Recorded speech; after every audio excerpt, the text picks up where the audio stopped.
Most people fail not because they lack intelligence, not because they lack opportunity, but because they underestimate one thing: the power of practice.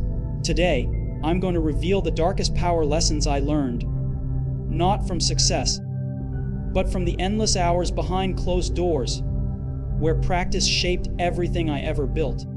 If you've ever wondered why your goals keep slipping away, stay with me. Because the problem isn't you, it's how you approach practice. When people look at Apple, they imagine it was all built by talent. They look at me, they look at Woz, and they think we were born with something special. They think that what we created came from some divine spark, a stroke of genius, a moment of inspiration. But here's the uncomfortable truth: it wasn't talent that built Apple. It was repetition. It was practice. Over and over again. And that's something people don't like to hear. Because talent sounds glamorous. It sounds like destiny. Practice sounds boring. It sounds ordinary. But I'm here to tell you, it's practice that transforms ordinary people into extraordinary leaders. When I was young, I wasn't the smartest person in the room. I wasn't the most technical. I wasn't even the most creative. But what I did have was obsession. I practiced things that others dismissed. I practiced how to explain technology so that anyone could understand it. I practiced design until I understood that simplicity was the ultimate sophistication. I practiced looking at products not as machines, but as experiences. None of that came naturally. It was practice. Endless, ruthless practice. Think about the iPhone. People remember that moment in 2007 when I stood on stage and said, "Today, Apple is going to reinvent the phone." The crowd went wild. The headlines exploded and the world changed. But behind that 10 seconds of magic, there were months of repetition. I rehearsed that keynote until my voice cracked, until I knew every pause, every gesture, every word. I would stand alone in an empty room, lights dimmed, practicing how to reveal the screen, how to hold the phone, how to let the silence build before the audience reacted. That wasn't talent. That was practice. Most people overestimate talent and underestimate repetition. They believe that if they're not naturally good at something, it's not for them. They give up because they think talent decides their future. That's a lie. The truth is, talent can give you a head start, but it's practice that determines how far you go. Talent without repetition dies. Repetition without talent still creates mastery, and mastery changes the world. I'll give you an example. When we worked on the original Macintosh, I obsessed over fonts. I wanted beautiful typography in a computer when nobody else cared. People laughed. They thought it was ridiculous. But I practiced understanding typefaces, practiced combining technology with art, and practiced refining every pixel on the screen. Years later, when the Mac launched, it wasn't talent that made it beautiful. It was the thousands of hours of repetition that most people never saw. That's the difference. Here's what I've learned. Repetition rewires the brain. The first time you try something, you're clumsy. The second time, you're frustrated. The third time, you start to see patterns. By the 100th time, it becomes part of you. The world thinks it's talent, but it's just repetition layered so deep that it looks like magic. That's why most people never reach mastery. They quit before the repetition pays off. And repetition isn't just about skill, it's about trust. When my team at Apple practiced, we weren't just improving our products. We were training ourselves to trust the process, to believe that the 100th iteration would be better than the 10th, to accept that failure wasn't the end. It was a step in practice. Repetition taught us patience. It taught us resilience. It taught us that breakthroughs aren't sudden. They are the result of consistent repetition done in the dark, away from applause. People think practice is about perfection. It isn't. Practice is about persistence. It's about showing up even when you don't want to, It's about doing it again and again until the process itself becomes who you are. And when that happens, mastery follows. That's why I say repetition creates mastery, not talent. Because talent fades the moment you stop practicing. But mastery stays with you for life, carved into your identity, shaped by the hours you've put in. And maybe that's the hardest lesson of all. The world celebrates the genius, the prodigy, the overnight success. But if you pull back the curtain, you'll always find the same thing: years of repetition that nobody talks about. That's the real power of practice. That's the darkest lesson of mastery. Here's something people don't want to admit. Practice is lonely. Everyone loves the spotlight, the applause, the headlines. But what they don't see are the endless hours in the dark. When no one is watching, when no one cares, when it feels like you're pushing against a wall that will never move. That's where greatness is built. Not on the stage, not in the boardroom, not on the magazine covers. It's built in the dark hours of practice that almost no one is willing to endure.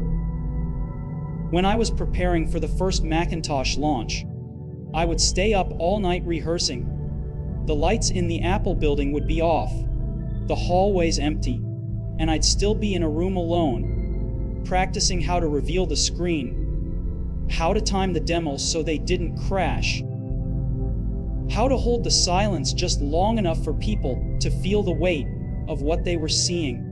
No one applauded me at 3 in the morning. No one clapped when I stumbled through lines, when the computers froze, when the demos failed.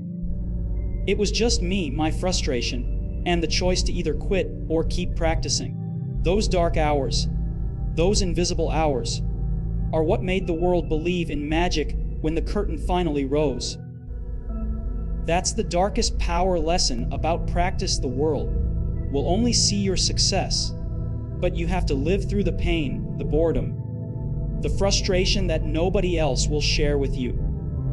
People think success is glamorous, but if they could see behind the curtain, they'd see a life full of invisible labor, endless iterations, quiet failures, silent struggles that never make the news. That's where champions are made. And that's also why so few people ever become champions. They're not willing to live in the shadows. I'll tell you something personal. When I was ousted from Apple in 1985, I felt humiliated. The world had written me off. They said I was finished. And yet, in those years when nobody cared about me anymore, I kept working. I practiced building again. I practiced leading teams again. I practiced design and vision again, quietly, without the world's applause. At NXT, most people didn't pay attention. At Pixar, we were dismissed as a small animation studio that would never matter. But in those dark years, I practiced. I built discipline. I learned how to endure silence, how to thrive without applause. And years later, when Apple brought me back, the world thought I had made a miraculous comeback. But the truth was simpler. I had been practicing in the dark the whole time. That's what most people will never understand. They quit when the lights go out. They think no one is watching, so why bother? But the truth is, those are the hours that matter most. Practice in the dark is practice that forges character. It's what makes you stronger than the distractions, stronger than the noise, stronger than the temptation to stop. If you can keep going when no one is clapping for you, you've tapped into a power that very few people ever discover. Think about it. The musician who became legendary didn't get there because of the one song that went viral. They got there because of the thousands of hours they played when no one was listening. The athlete didn't become great because of the championship win. They became great because of the mornings they trained in silence. When nobody was cheering, when their body hurt, when their mind screamed at them to stop, but they didn't. Innovation is the same. Creation is the same. Leadership is the same. The world celebrates the result, but the power is forged in the silence. And here's the paradox: those dark hours of practice feel invisible, but they're the only hours that truly count. Every stumble, every mistake, every repetition without recognition becomes part of you. When the world finally sees you succeed, they'll think it was talent, they'll think it was luck, they'll think it was destiny. But you'll know the truth. You'll know that it was the long, lonely hours that built the strength to stand in the light. And that's why I say, if you want greatness, you must learn to embrace the dark hours of practice, because that is the price of becoming unforgettable. Most people think innovation comes from ideas. They think it's about a spark of inspiration, a sudden flash of genius, something that happens in the shower or during a late-night brainstorming session. But I can tell you, from building Apple, that's not how innovation works. Ideas are cheap. Everyone has ideas. The difference between a dreamer and a creator is practice. Practice is where innovation is forged. When we worked on the first iPod, the idea was simple: 1,000 songs in your pocket. But having the idea wasn't the hard part. Anyone could imagine it. The real struggle was practicing the execution. Day after day, we tested designs that didn't fit, batteries that died too quickly, interfaces that felt clunky, and materials that scratched too easily. We practiced until our hands hurt from holding prototypes, until the engineers were sick of seeing the same failures again and again. That endless repetition, that grind in the background, was the forge. By the time the iPod reached the public, it felt inevitable, like it had always existed. But it hadn't. It was born in practice. That's the thing about practice.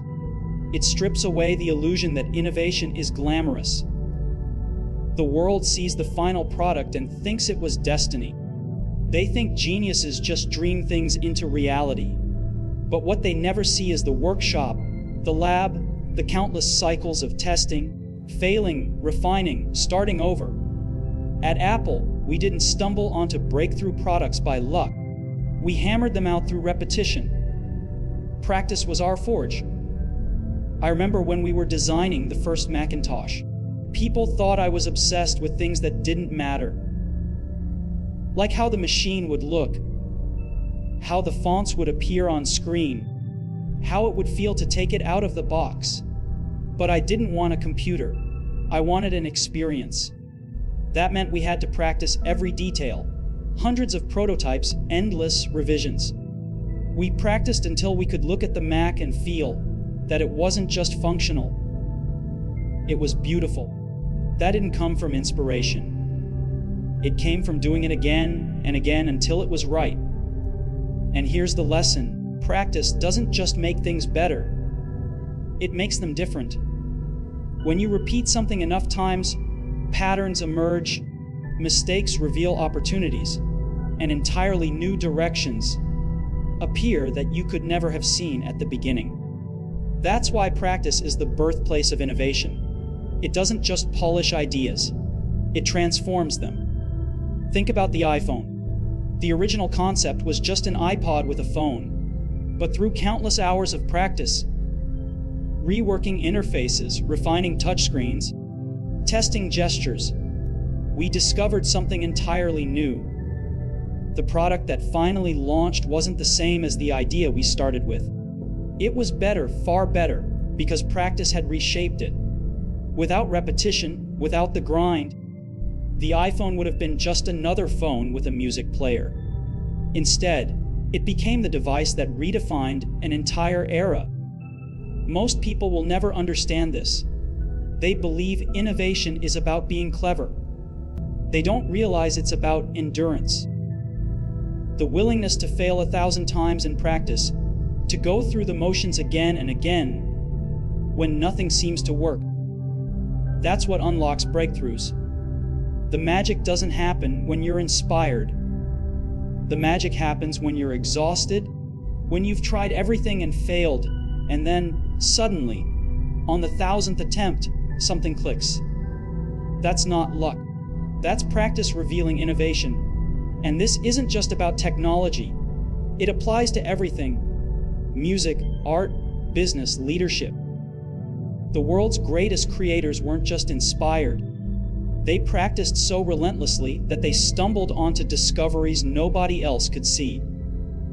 Innovation isn't born in the spotlight. It's hammered into existence in the shadows, through sweat, frustration, and endless repetition. At Apple, I drilled this into my team. We didn't release products when we had ideas. We released them when we had practiced those ideas into something remarkable. That's why our devices didn't just work. They felt different. They had soul. They carried within them the weight of all those hours of practice, all the failures that taught us something new, all the relentless repetition that burned away mediocrity until only excellence remained. So when people ask me how Apple kept innovating, I tell them the truth: we practiced. We practiced more than anyone else, and in that practice, we found the breakthroughs the world calls innovation. People talk a lot about inspiration. They wait for it, they chase it. They think it's the fuel that drives success. But here's the reality: inspiration is fragile. It comes and it goes. It disappears the moment life gets hard, the moment things stop being exciting, the moment the work feels heavy.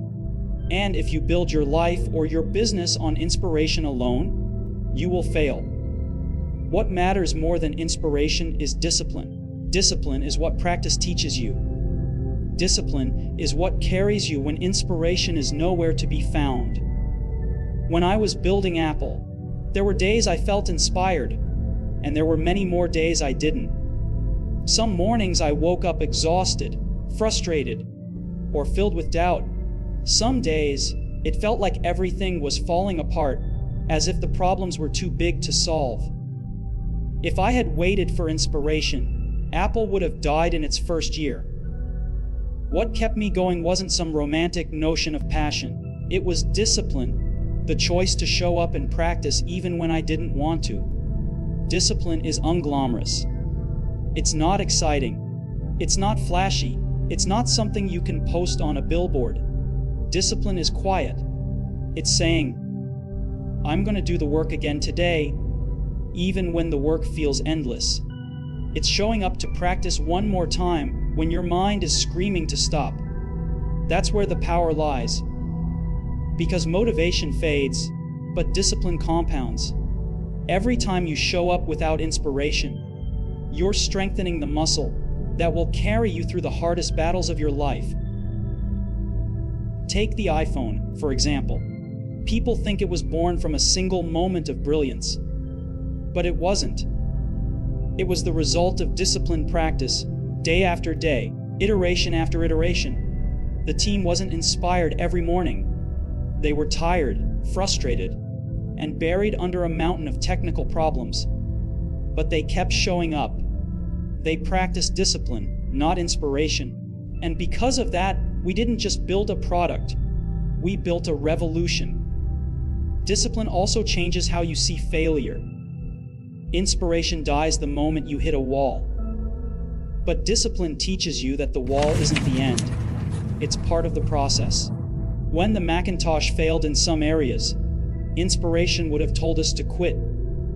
Discipline told us to keep going, to keep refining, to keep practicing until we got it right. That's why Apple survived. That's why innovation continued. It wasn't because we were inspired. It was because we were disciplined enough to endure. And here's the darkest part. Discipline feels uncomfortable. It feels repetitive. It feels boring. The world glorifies excitement, but discipline thrives in monotony. It thrives in the act of doing the same thing again and again until you master it. Most people won't do this. They'll chase the high of inspiration, and when it disappears, they'll walk away.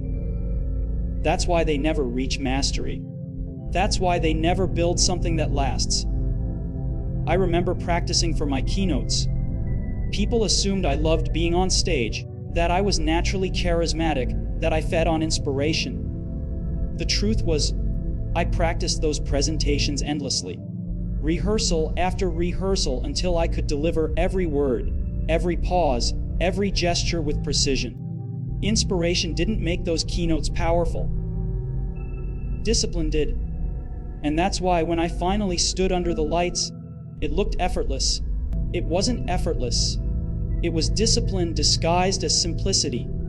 The greatest leaders, the greatest innovators, the greatest creators, they are not the most inspired. They are the most disciplined. They have trained themselves to work even when their emotions betray them, even when they feel empty, even when inspiration has left them behind. That's the real power lesson. If you rely on inspiration, you'll stop the moment it fades. But if you rely on discipline, you'll keep going, and that consistency will take you places inspiration never could. Because in the end, the world doesn't reward the most inspired, it rewards the most consistent. The people who show up again and again, regardless of how they feel, and that is what practice builds. That is what discipline unlocks. You see, people look at success and think it's about brilliance, about luck, about timing. But strip it all away, and what remains is practice. Repetition creates mastery, not talent. The dark hours of practice, when no one is watching, forge the resilience that others never see. Practice is the forge where innovation is born, where raw ideas are transformed into reality. And discipline, the willingness to practice long after inspiration has left, is the secret that separates those who dream from those who change the world. The power of practice is the darkest lesson because it's the part no one wants to face. It's not glamorous, it's not celebrated, but it's the truth. Every breakthrough I ever made, every product that changed the way we live, every moment that people still remember, none of it was talent alone. It was practice. Practice in silence. Practice in failure.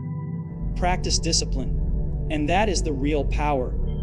Because if you understand it, if you embrace it, then nothing can stop you.